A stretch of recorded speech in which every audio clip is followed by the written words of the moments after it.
Mas qual é o segredo da prosperidade do povo judeu?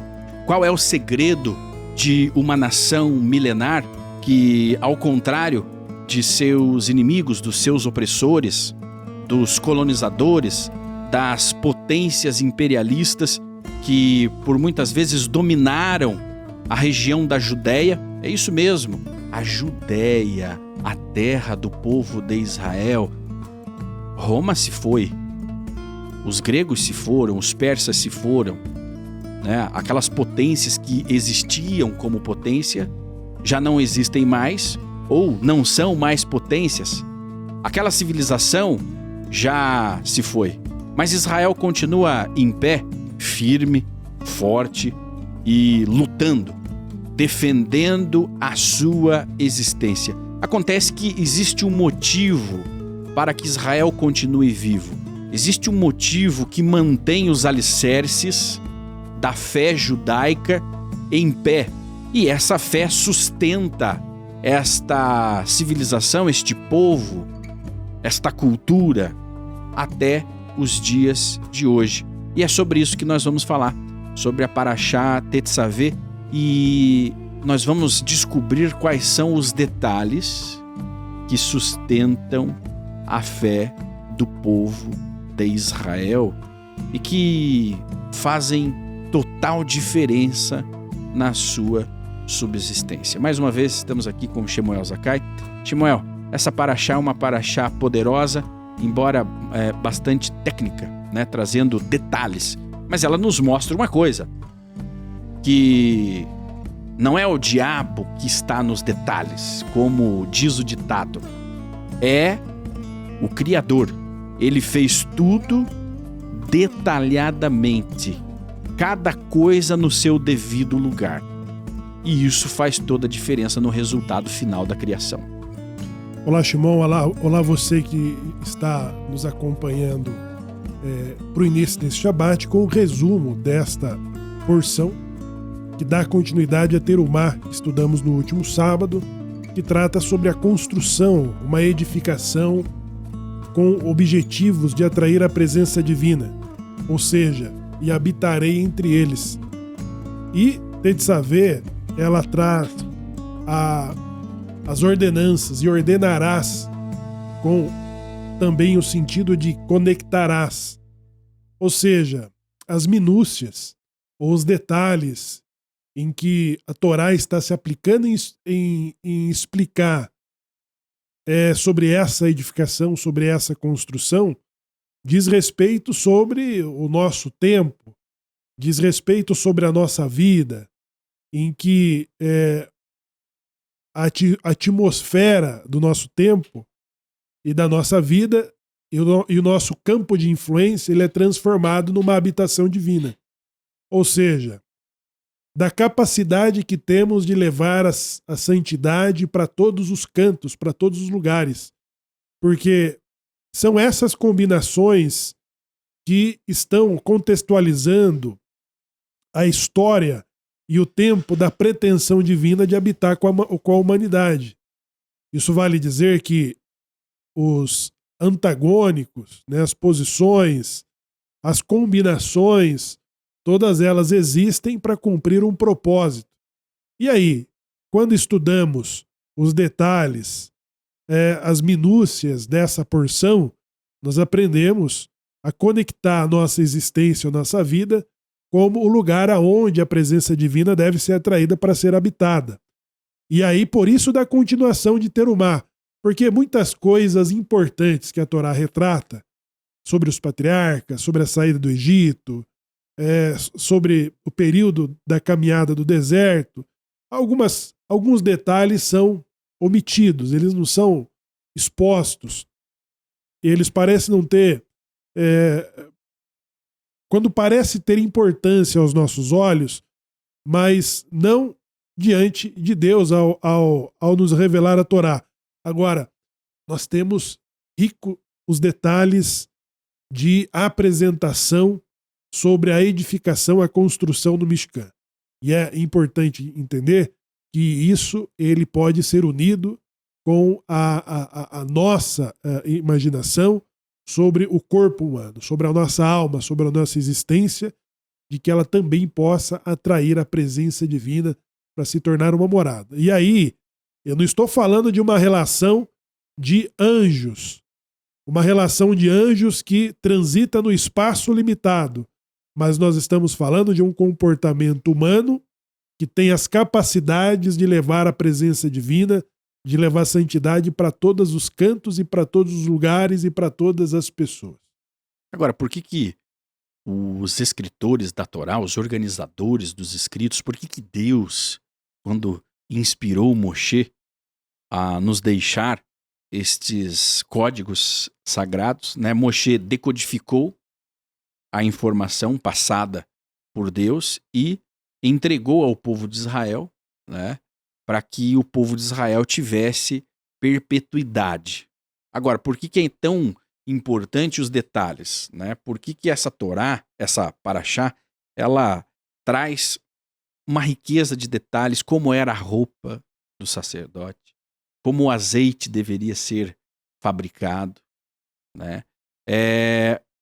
Como deveriam se comportar os sacerdotes, como deveria ser construído o altar.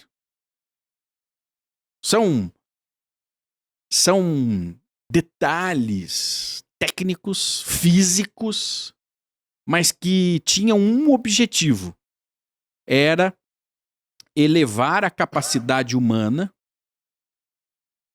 a um nível espiritual onde ele estaria nivelado o suficiente ou autossuficiente para se conectar com o Criador. Significa, então, e nós podemos partir daí, que a conexão com Deus, ela depende da tratativa ou do cuidado que nós damos aos detalhes dessa conexão.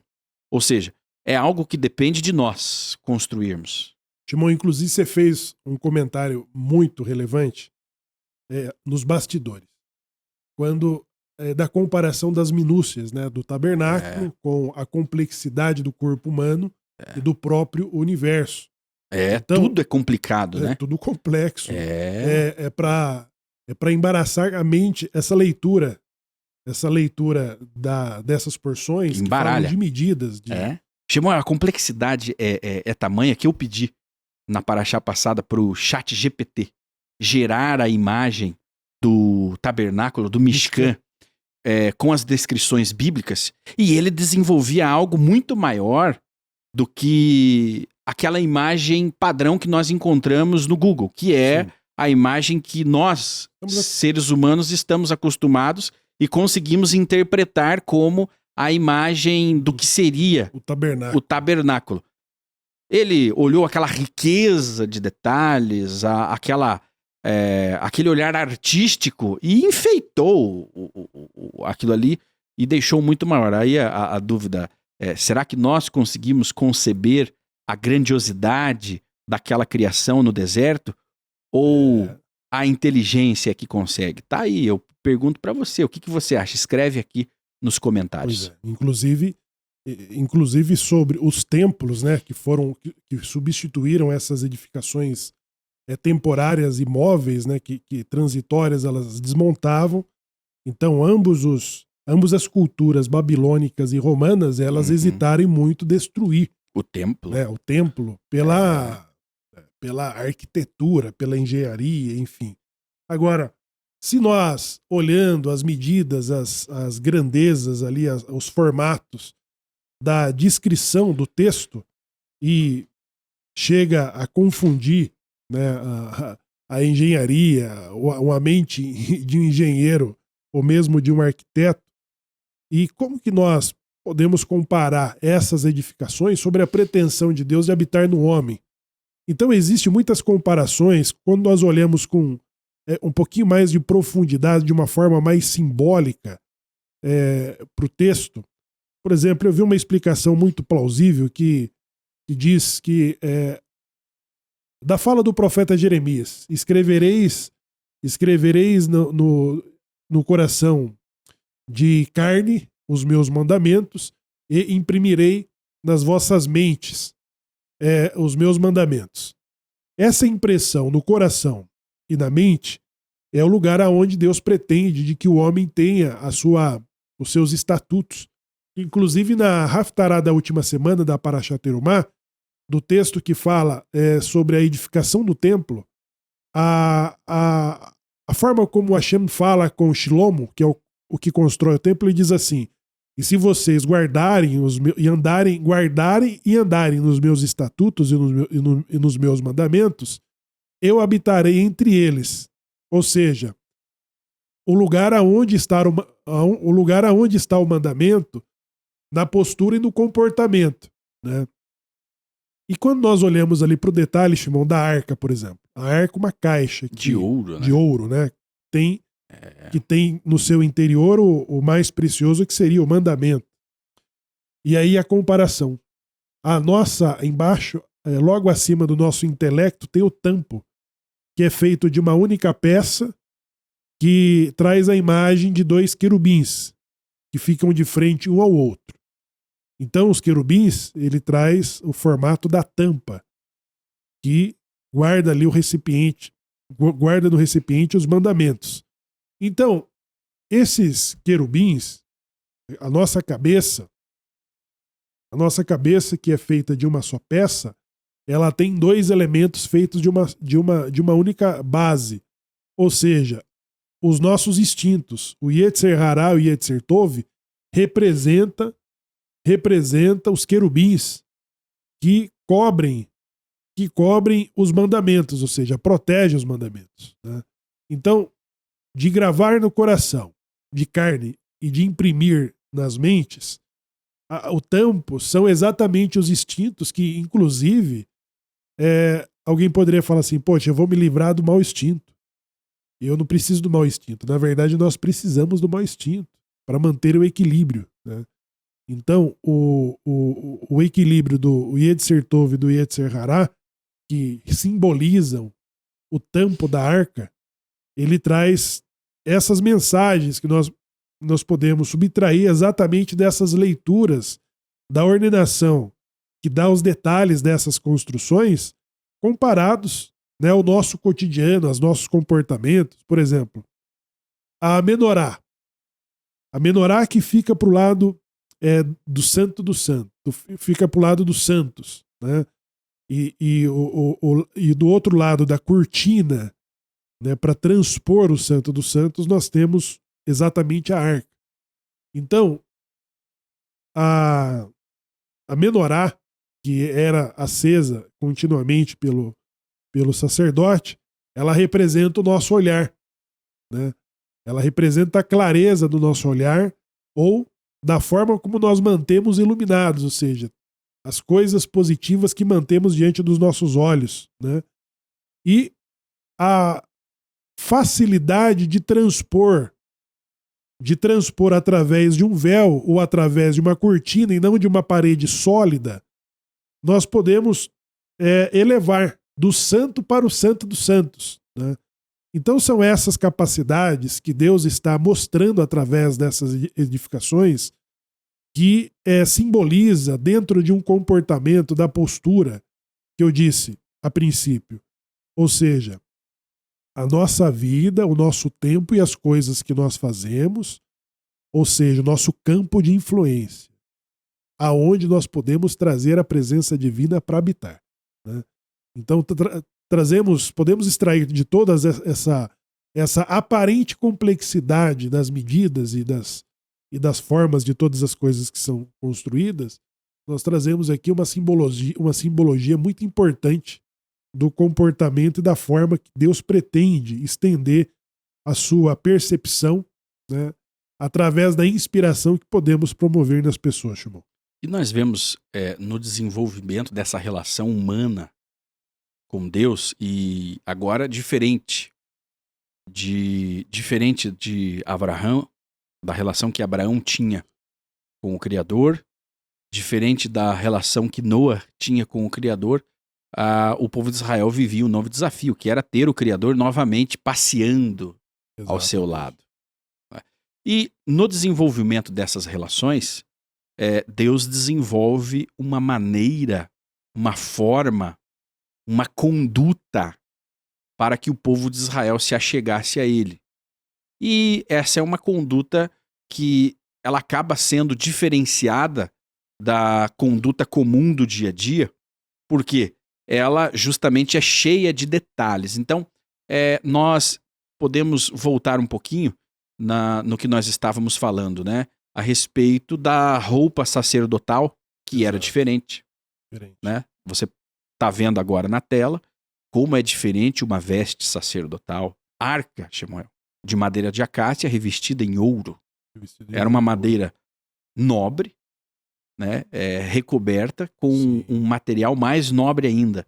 Ou seja, tudo que se tratava da relação entre o homem e Deus era elevado para um nível especial, um nível acima do cotidiano, do dia a dia. Tanto é que no final do Shabat nós separamos o dia santo do dia comum, do dia profano. Então, Deus, ele só se manifestava nos lugares de elevação física, de elevação cultural, de elevação geográfica, de elevação espiritual.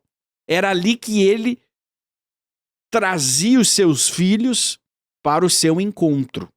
Tanto é, e eu sempre repito, né, porque é uma lei interessante e inusitada, os hebreus tinham que usar pás, carregar pás, pás de coleta. De coleta. Pá de... Né, para coletar os seus dejetos e enterrá-los, porque Deus passava por ali. Exato, a presença divina estava ali. Constantemente. Mas ela só estava se nós humanos, homens, proporcionássemos um espaço físico. Veja só. Olha só, gente, onde estão os detalhes. Um espaço físico para a presença divina. Ou seja, a presença divina, embora ela esteja em todos os lugares, ao mesmo tempo, porque tudo é manifestação divina, mas em um nível elevado, ela depende de uma ação humana. E ela depende de um trabalho humano rico em detalhes, em cuidados. Ou seja, nós dependemos de ritos. E é isso que as novas religiões tentam abolir, a necessidade dos ritos para se conectar com Deus. Né? Deus sempre condicionou a sua manifestação junto do povo de Israel aos ritos, aos cuidados, aos detalhes, ao investimento, a questão física. Ela tinha o poder de elevação espiritual, que a espiritualidade ela está intrínseca à nossa mente. A nossa mente gera a espiritualidade. Veja bem, quando você possui um carro, algo físico, material, mundano, profano, quando você possui um carro, você se desloca para lá e para cá, não é mesmo? Não é para isso que o carro serve? Mobilidade. Mobilidade. Coloca ali a tua família, né? Você leva a sua família, você traz, você socorre, você carrega as compras, você trabalha, você ganha o pão. É um carro. Agora, quando você anda numa BMW, quando você anda numa Mercedes, quando você anda numa Ferrari, a sua emoção é outra, a sua consciência é outra. Inclusive, você fica mais inspirado, você se sente mais empoderado. Por quê? Por algo físico e mundano, não bastava apenas você se imaginar empoderado? Não bastava você se imaginar empoderado e se tornar empoderado? Por que você precisa de um acessório físico para te elevar emocionalmente? Para te elevar espiritualmente?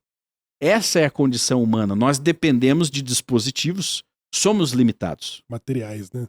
Dispositivos materiais para nos elevarmos. E somente com uma autoestima elevada,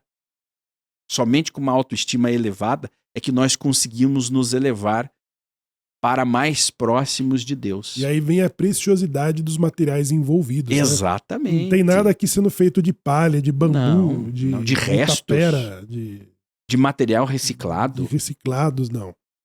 Estamos usando materiais nobres, madeiras, tintas, couros, pedras, né? O que tinha de Os mais metais caro. mais valiosos estão sendo empenhados aqui na construção de uma... Era difícil, né, Shemuel? Você, se fosse hoje, seria difícil, seria caro. Mas veja que isso começa daí e até nas demais religiões isso se mantém. Todos os templos, sejam cristãos, olha o tamanho das igrejas, das megas igrejas, as construções das igrejas católicas, suntuosas, gigantescas, obras que levaram 20, 30, 40, 100 anos para serem concluídas, a preciosidade, a riqueza, os detalhes daquilo, os templos hindus, os templos budistas, todos os templos das religiões que visam se conectar de alguma forma com os seus deuses, eles proporcionam esta suntuosidade, né? Há um caminho de inspiração para isso. Isso não surgiu do nada. Por que o ser humano necessita desse acessório físico para se elevar? Por que existe um templo? O templo existe para que o ser humano se conecte com o seu Deus, não é mesmo? É para isso que as pessoas vão ao templo. Elas vão até lá. Os hebreus iam ao templo, ao Mishkan, para oferecer os seus sacrifícios. Era um momento de conexão direta com o Criador, né? Hoje, as diferentes religiões se dirigem aos seus templos para se elevarem. Mas por que essa necessidade? Gostaria que você deixasse o comentário, né? Por que nós precisamos do material para nos elevar espiritualmente? E no caso do judaísmo, né, da origem dessa religião, da cultura ocidental, inclusive, vivida até os dias de hoje, né? Por que era tão importante isso? E nos escritos originais hebraicos, nós vemos os detalhes de cada uma destes códigos, destas leis que serviam com um único objetivo, que era elevar a alma humana. Exato. E aí esta afirmação que você traz do lugar. O lugar. Né? O lugar. O carro é feito supostamente dos mesmos materiais, um Fusca e uma BMW. Dos mesmos materiais. Do ferro, do alumínio, dos componentes eletrônicos. Né? Agora, cada um, o Fusca e o a Fusca BMW... virou artigo de luxo, Samuel. Vamos falar. Vamos falar um carro popular, então. Um carro popular hoje, né? Vamos falar de... BYD. Não puxando... Dizendo que a marca é ruim, né? Mas vamos falar de um carro popular hoje que é um Onix ou um Kwid da Renault. São carros populares. São carros populares, né? Exatamente. Carros acessíveis, está no uso, né? Então, um carro comum, um carro básico popular, um Kwid, um Renault e uma BMW, que são supostamente feitas dos mesmos materiais, elas dão sensações diferentes, né? E cria inspirações e causa inspirações também diferentes. Eu tenho certeza que provavelmente nós temos alguém aqui que já conseguiu fechar um negócio por estar melhor vestido, por estar naquele carro bem cuidado. Ele pode não ser aquela BMW de último ano, uma X5, uma X6, ou uma Mercedes, ou uma Ferrari. Mas ele te elevou. Quantas vezes você se vestindo bem, aquele perfume, você não se sentiu mais confiante para tocar a vida? É isso mesmo. Não que isso resolva todos os seus problemas. Não, isso era parte de um todo. Mas quando se tratava da presença divina, quando se tratava de falar com Deus, de pedir o seu perdão, de pedir misericórdia, nós precisávamos nos elevar fisicamente. Materialmente. Materialmente. Era físico. A coisa era palpável. Por quê? Gente, Deus nos fez. Ele conhece a complexidade da nossa mente. E ele sabe os gatilhos, os dispositivos que vão ativar a nossa autoestima, que vão nos elevar, que vão aquebrantar o nosso coração, que vão nos abrir para o novo, que vão nos encorajar.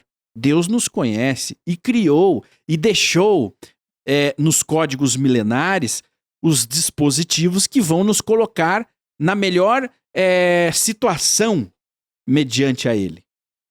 Né? Que são esses detalhes práticos, materiais, físicos, que nós vemos aqui na Paraxá. É importante entender, né, a diferença do materialismo e da elevação do material. Exatamente, porque aqui o tempo todo nós estamos falando da elevação do material. Né? O materialismo é você resumir a sua vida num objeto que não tem significado algum se você estiver doente, se você não puder comer, não puder nutrir o seu corpo, o que adianta uma montanha de ouro? Exato. Né? Agora, se você tiver o ouro para abençoar a sua vida e comprar o alimento, aí ele tem o valor. E aí, nesse quesito, né, sobre terumá, que é a porção que inicia, sendo essa sequência dessa ordenarás, o que inclui você tornar pronta uma habitação. Né? Você tornar pronta essa habitação significa que ela vai ser edificada e depois nós precisamos perguntar, e agora, como habitar, como fazer, como tornar esta casa habitável? Então, Tetzaveh, ela vai ordenar, ou seja, conectar com essa edificação.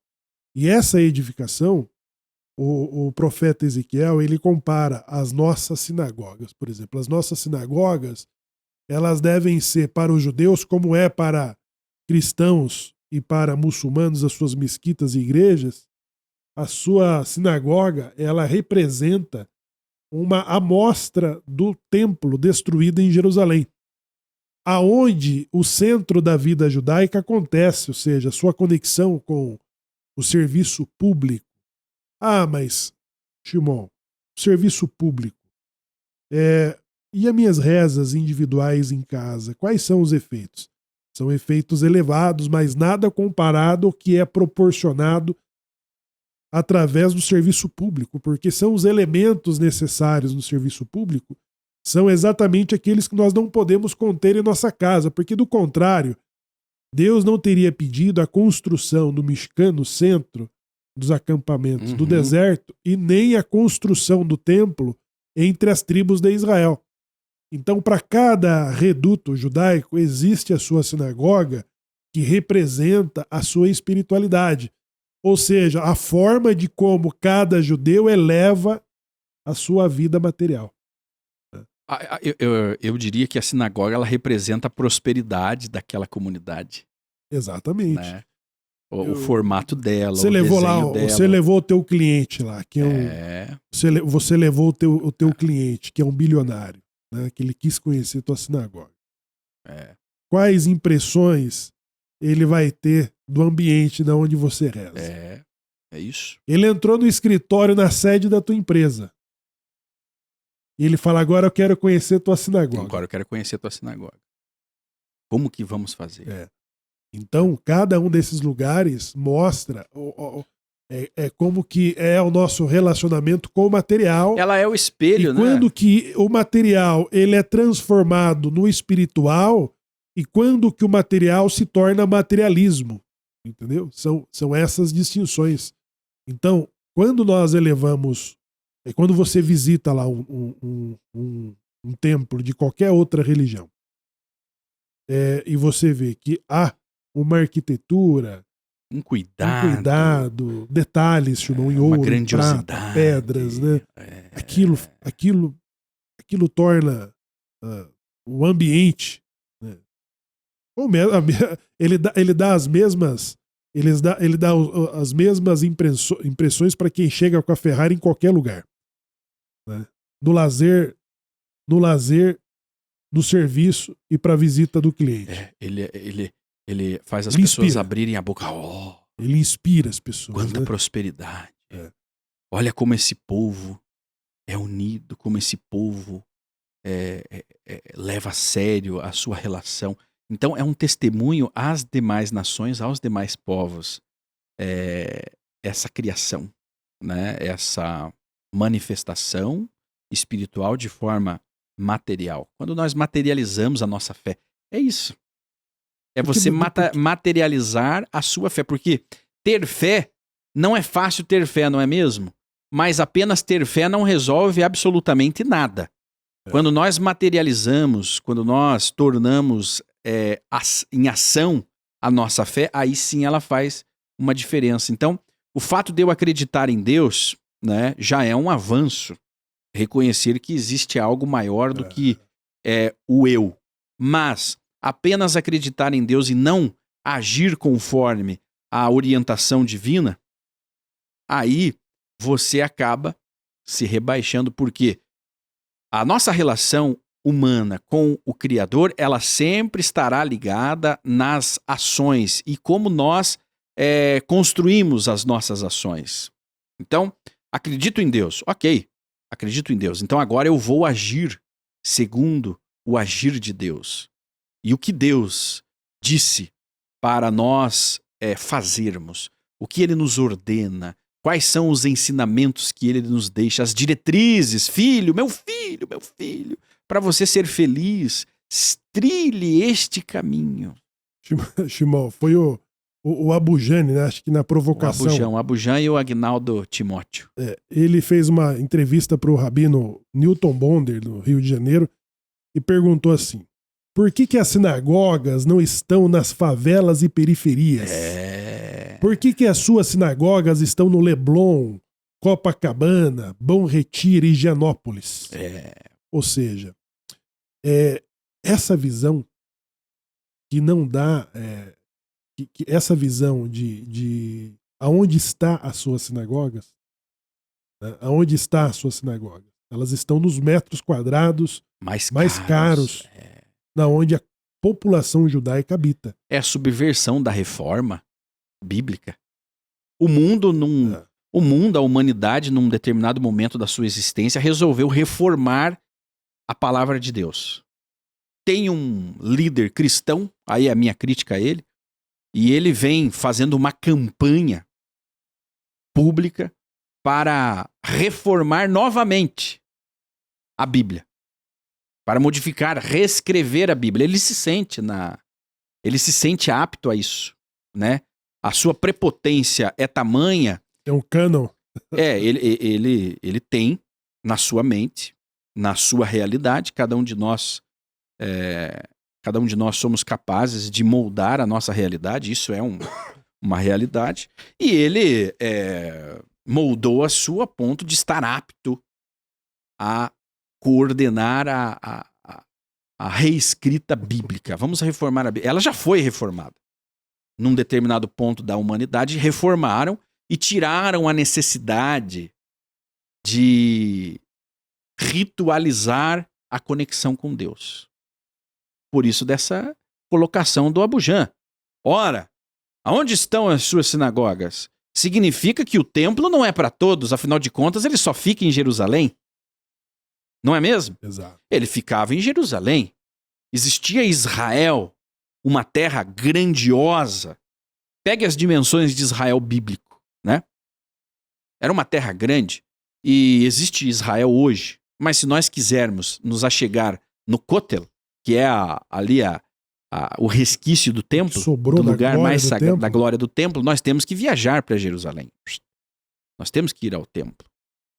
E aí, como houve essa reforma de uma não necessidade mais, porque agora Deus está nos corações, ele está em todos os lugares, se tiver ali 1, 2 ou 3, né, reunidos ali, ele vai estar e tudo mais. Isso foi uma abolição do que o próprio Deus deixou escrito e determinado de como ativar a sua presença. Agora, justamente essas características, elas nos explicam por que nós não temos mais o mesmo contato que Israel teve e que Adão teve no jardim de falar com Deus. Porque o templo, ele foi destruído. Mas ele foi destruído porque a nação já não se tornou mais, ela deixou de ser a merecedora daquele formato de conexão, então cortou-se. Ou seja, se andares nos meus estatutos, eu habitarei entre vós. Eu habitarei. Quando nós nos afastamos dos Samuel, estatutos... e a reforma, você vai falar, mas só para eu não perder, e a reforma bíblica, ela corroborou com esse afastamento do homem de Deus. Ela corroborou. Porque ela removeu, ela aboliu essa lei. Ela aboliu. Ah, não, a lei... Você já deve ter ouvido falar. A lei foi abolida. A lei de Moisés é arcaica, ela foi abolida. Não é assim que é tratado? Por aí? A legitimidade, né? Que a religião cristã, ela se tornou um legislador. Então ela fez as suas devidas pontuações no que ela considera de velho. Mas nós estamos falando das tradições judaicas. E quando eles tratam o Taná, ou a Bíblia Sagrada, como velho... Velho? Tá então, apto à reforma. Ele já fez a sua reforma. Ele já fez a sua reforma e todas as suas ressalvas estão ali, exatamente colocando de lado o que Deus tornou perpétuo. Exato. Reformou-se e aboliu a lei velha. Tá fora. Não é mesmo? Não é essa a visão? Eu quero que você comente aqui como que você vê isso. Mas o grande segredo da conexão com Deus é a existência do templo. É a existência da suntuosidade, é a existência dos detalhes, dos ritos. Somente eles são capazes de nos elevar ao nível mais alto da presença divina. E existe um dispositivo no judaísmo para que o judaísmo possa reconstruir essa grandiosidade divina, essa casa sagrada. Porque a casa de Deus, ela era para nós nos encontrarmos com Ele. Você entendeu?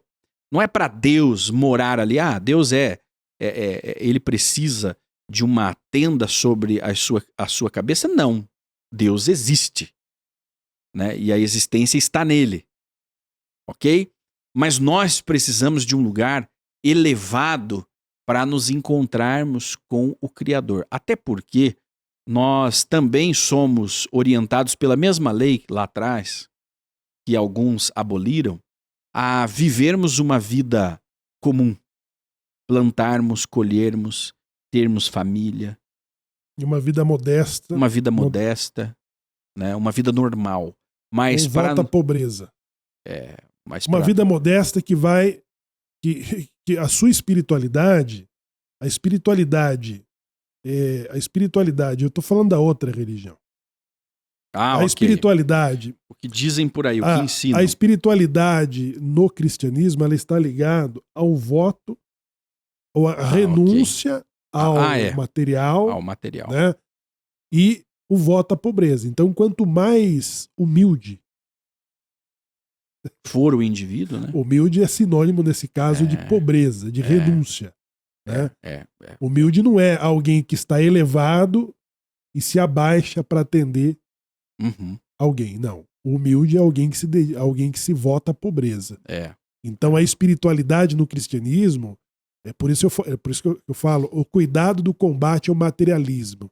O que é o material e o que é o materialismo? Então, como saber que um judeu eleva a sua vida material? É a sua espiritualidade, né? E a sua espiritualidade está ligado à sua conexão com Deus e até do lugar da onde ele reza. Então, nós demos esse exemplo aqui. Eu visito o escritório, a sede da empresa do Shimon. E depois pergunto, onde é a tua sinagoga? Então, a elevação do nosso material, ou seja, a empresa que o Shimon tem a sua parnasatová, sua fortuna, sua riqueza, os seus resultados, o seu canal pelo qual ele é abençoado, ele tem uma fonte. E a fonte é o lugar da onde o serviço público, ou seja, a principal conexão com Deus é realizada.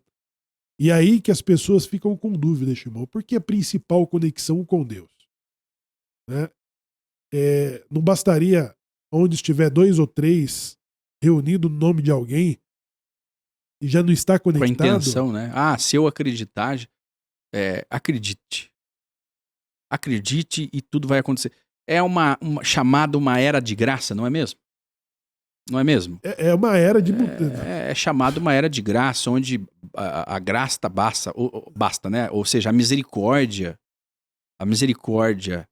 de um intermediário, a misericórdia divina basta para que você já garanta essa conexão espiritual. Nesse caso, até garanta uma salvação eterna, não é mesmo? O objetivo é a salvação eterna, não é mesmo? Mas ela não depende de você, ela depende da graça de alguém. Aí vem o intermediário. Aí Olha a pegadinha do malandro, né? Mas por que nós estamos... mas vocês são judeus, por que entram nesse contexto? Bom, nós estamos falando com os judeus emergentes do Brasil, que estão vindo de diferentes realidades religiosas. Ok? É por isso. Então nós estamos contextualizando a realidade que muitos de vocês, novos judeus, viveram ou estão vivendo ainda. Essa confusão de choque cultural, choque religioso, ok? Choque de valores. Então, existem essas diferenças. Mas, voltando para o nosso lado do muro... O nosso lado do muro, nós temos a fração do tempo, né? O tempo, um calendário de 360 dias, nós temos 54 sábados e 7 feriados solenes, dos quais a Bíblia chama de Santa Convocação. Santa Convocação é quando você está sendo convocado por uma instância ou uma autoridade superior a comparecer. Então, para esse calendário de 360 dias, que nós chamamos de nosso tempo, nós temos esse período de convocação. E essa convocação, ela era obrigatória. Obrigatória. Quem não fosse, morreria. Quem não fosse, teria consequências terríveis. E as consequências terríveis, Shimon, na verdade, ela era dosada, porque o material está ligado ao espiritual. Sim. Então, a chuva, o ouro, a prata, a falência, a colheita, o motor fundiu, eu não renovei o seguro, perdi o carro, as desgraças começam a minar. Então, e profeticamente, Shemuel, isso está previsto. As nações que não forem a Israel em Sukkot não receberão chuvas. Né? As nações, essa profecia... Não terão remédio para curar suas doenças. Então, quando nós falamos de fração do tempo, nós temos essas convocações, e esses dias é o dia exatamente que o judeu e as suas orações, elas não têm o mesmo efeito. As orações de casa, elas nunca terão o mesmo efeito das que eu faço no lugar. E aí a outra coisa, né? O lugar é a sinagoga. A sinagoga, pro judeu, torna-se o centro da vida religiosa, e todas as outras coisas da vida social da sociedade judaica são regidas dali. Então, é no dia solene, no lugar sagrado, e com 10 homens, nada de 2 ou 3 no meu nome, não. É 10 homens. É 10.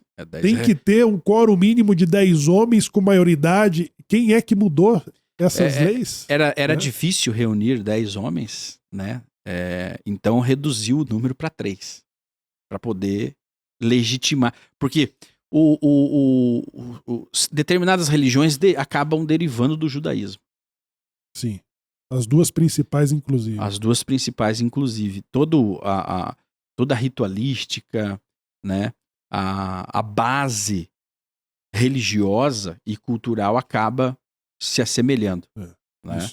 Nós falávamos num vídeo que viralizou bastante aí nas nossas redes sociais, inclusive siga lá no Instagram, @Sinagoga no Sim Brasil, Shimon Oliveira, @Shemuel Zakai. Nós falávamos, né, que os católicos, os nossos irmãos católicos, têm o costume de acender velas, ou seja, acender luzes nos seus ritos. Isso. Os seus santos, né? Para os seus santos, né? Ou para os seus dias sagrados. Ou para os seus dias sagrados. Mas as luzes servem para iluminar, elas representam a luz divina, a luz da palavra de Deus, né? E no Mishkan, né? No Mishkan, há 3.300 anos atrás, já se acendiam as luzes da Menorá. Da Menorá. No Mishkan, há 3.300 anos atrás. Não existia o cristianismo, não existia o islamismo. E já se acendiam as luzes. Que os cristãos novos, eles acendiam essas velas, né? Acendiam. Eles acendiam essas velas como uma devoção católica, mas na verdade eles estavam mantendo as suas tradições judaicas ocultas aos olhos dos cristãos. Então, a Igreja Católica é a que melhor preservou o criptojudaísmo dos cristãos novos. Porque, acabou se tornando uma cópia. Então nós falávamos do quórum, né? No judaísmo, para que você para você referendar um serviço sagrado, é na presença de 10 homens judeus, não é mesmo? É isso. É isso. A reforma, que é a reforma de Constantino, e depois tem a reforma da reforma, e a reforma da reforma da reforma. Os concílios, né? Então definiu ali, né? Tá lá na Bíblia cristã. Se tiver dois ou três? 2 ou 3. Se tiver 2 ou 3, já está referendado. Diz lá, eu estarei entre vós, não é mesmo? Diz mais ou menos isso o texto. Eu não sou um especialista na Bíblia cristã, mas você que nos acompanha, você sabe muito bem e pode escrever aqui para nós o texto. Mas tem essa máxima. Inclusive, as canções retratam isso. É um orgulho. Uhum. É um orgulho, é um motivo de orgulho, porque eu tenho amigos, né, cristãos que se sentem orgulhosos de estarem ali em 2 ou 3 falando de Deus. Agora, no judaísmo, que vem antes, é preciso um quórum de 10 homens para referendar o serviço sagrado, para dizer, olha, esse serviço, ele está apto, ele é kasher. Porque aí, Shimon, que está o principal objetivo de Tetzaveh. Ordenarás, ou seja, conectarás. Uhum. Você construiu lá o Mishkan. Fez o tabernáculo. Fez o tabernáculo. E aí, como que eu faço isso funcionar? Agora... Shimon, aí sim. Agora... Não está no manual do Novo Testamento. Não. Como que funciona para atrair a presença divina não está ali. Então, foi o serviço público tem que ser no tempo, no lugar e com quórum mínimo. Essas orações que são feitas do serviço público, eu só poderia fazer na minha casa se eu tiver lá todos esses elementos. Aí você tinha você tinha que ter lá a Torá, a arca, ter o candelabro, a menorá, tem que ter o sacerdote com o teu aparato. Você tinha que ter essa... Aliás, nós temos que ter isso para termos aquele ambiente e aquela conexão espiritual. Nós temos que ter isso ainda hoje. Acontece que o templo ele foi destruído no ano 70.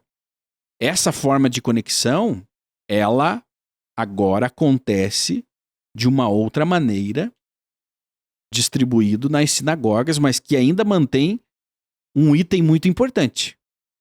Ou alguns. O quórum.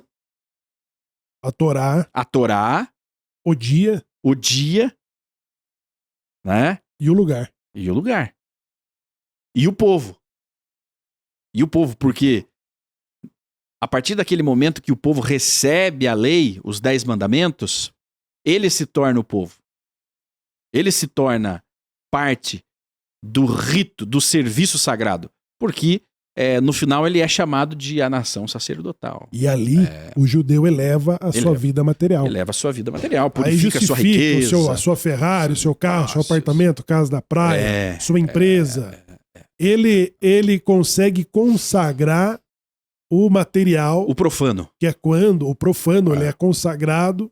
E do contrário, ele torna-se materialismo. Ele seja, transforma, né? É quando o material afasta o homem da presença divina e quando a presença divina eleva o material do homem.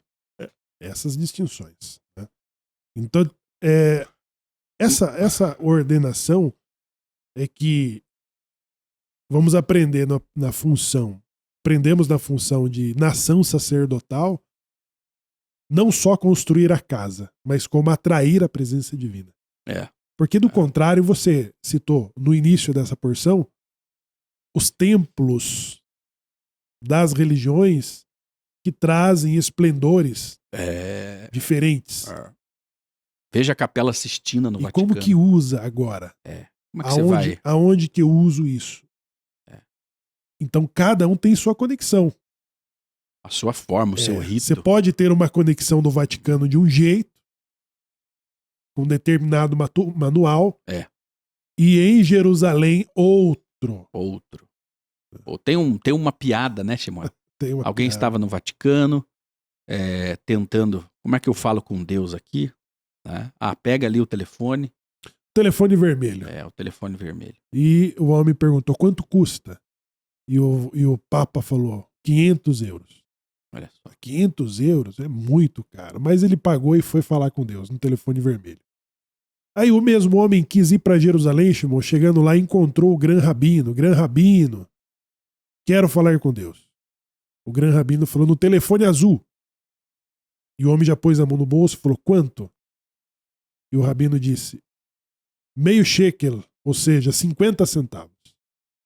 E o homem logo questionou, mas como? Se no Vaticano eu paguei 500 euros. Então o Gran Rabino diz, que aqui a chamada é local. É ali mesmo. É ali mesmo. Então, para ter 2 ou 3, você tem a presença do intermediário. Olha só. Você tem o telefone, você tem o intermediário. O DDD, né? O DDD, uma DDD. chamada à distância, paga mais caro. Então é a vida sendo desenhada e exposta como facilitar a nossa chegada ao Criador. Com muito respeito a todos, muito respeito a você que nos acompanha, a sua manifestação religiosa, né? Muito respeito às suas ideias, mas trazemos aqui, através do nosso podcast, do nosso bate-papo, justamente o que eleva o homem à presença divina. Né? E faça o teste, não precisa você acreditar no que eu estou falando, mas faça o teste, coloque à prova isso, e você vai ver que a sua prosperidade, ela mudará.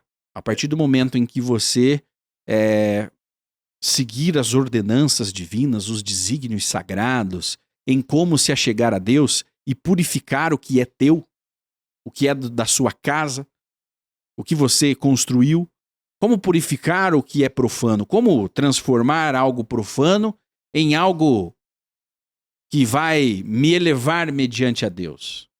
Né? Os segredos, os códigos e os grandes milionários do mundo já observam esses códigos e você vai testar. Você vai colocar à prova sem necessariamente você acreditar que é assim ou é assado. Primeiro, faça o teste. Um judeu não consegue se conectar com Deus de forma indireta. Então, é pagar muito caro para não conseguir realizar a chamada. Então, o judeu, ele tem a sua própria conexão. O muçulmano, a sua. E o cristão, a sua outra conexão. Então, Deus fala com todos os povos da sua própria maneira. E Tetzaveh, ela está referindo-se a uma melhor conexão judaica com o seu Criador. Embora, isso não diz respeito a uma vida cristã. Pode não funcionar para um cristão. Não diz. A conduta é diferente, né? Até porque a sua origem bíblica é outra. Mas eu diria o seguinte, né? Que Deus estava no deserto, né? Dando essas ordenações no deserto. Sem endereço. Sem endereço. Então, havia uma porta aberta para todos os lados, porque ele estava com o seu Mishkan, o lugar mais santo, no deserto.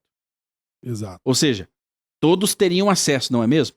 Ninguém seria impedido. Ninguém seria impedido de alcançar e viver esses desígnios. Uma prova disso aconteceu há alguns estudos anteriores da Parashá Itró. Né? Jetro, sogro de Moisés, não era um hebreu. Ele não estava no pacto. Mas ele chega, sabendo das grandiosidades que haviam acontecido, né? Dos grandes milagres, dos feitos, do tamanho do poder do Deus de Israel. Jetro chega e se converte. Ele chega e se ajunta ao povo de Israel. Aceita o Deus de Israel como o seu Deus. E Jetro, inclusive, colabora com a nação sagrada, né? Instruindo Moisés como que ele deveria fazer para instituir lideranças justas. Um tribunal justo. Um tribunal justo no governo. Então, Jetro é a prova de que o acesso a Deus, ele pode ser dado a todas as pessoas, a todos os povos. Mas é os povos que se achegam a ele e não ele que vai. Exato. Não há um proselitismo. Ele não vai desconstruir os seus desígnios para adaptar a forma de se achegar a ele, né, do jeito que você deseja, do jeito que você imagina. Não. Existe um jeito e está descrito na Torá, codificado nos escritos sagrados em hebraico, aramaico, né? Esses textos trazem a riqueza dos detalhes de como se achegar a Deus. Tem um amigo que falava assim, existem duas formas de você entender a Bíblia. Exatamente. Aí alguém perguntou, como? Qual? Ele respondeu, uma judaica e a outra errada. A Bíblia de autoria de judeus, profetas, todos eles. Todos eles. Né? Exato. Então... É uma provocação, né? É uma provocação. Essa é uma provocação a quem olha para a Bíblia e decide como interpretá-la. Ou seja, a forma como Deus, através dos judeus, se comunica com todos os povos. Samuel, eu vi um podcast, para a gente encerrar, e daí nós já vamos para as rezas pela paz de Jerusalém e o recebimento do Shabat. Eu vi um podcast, tinha um rabino e tinha um cristão. Tinha um rabino e tinha um cristão. Um pastor, padre. Eu não sei se era um pastor ou era um estudioso, um teólogo, mas esse podcast estava contando ali a jornada do Êxodo. E eu via que o cristão, nada contra os irmãos cristãos, mas eu estou relatando o comportamento, né? O cristão, ele estava falando mais e explicando mais e não dava espaço para o rabino contar. Mas é a história de quem que está sendo contada ali? É a história do povo hebreu. Ou seja, o rabino tem mais lugar, agora sim, eu acredito que seja legítimo falar isso, lugar de fala, né? Posição da sua história milenar. Da sua própria história milenar, do que o nosso irmão cristão que tomava a fala e quando o rabino contava os detalhes, ele falava, não, mas não é bem assim, e dava uma risadinha. Há controvérsias. Como assim há controvérsias? Se eu estou contando a própria história. É a própria história judaica sendo contada, e goste você ou não, é a história daquele povo, como você tem a sua própria história, né? É a mesma coisa que o judeu for relatar, né, os caminhos de Jesus Cristo. Melhor que os cristãos. Não, eu vou contar a vida de Cristo aqui. Tá o rabino, tá o pastor, e o rabino toma a frente e diz, eu vou contar a história de Jesus Cristo, embora tenha legitimidade porque Jesus não foi um judeu.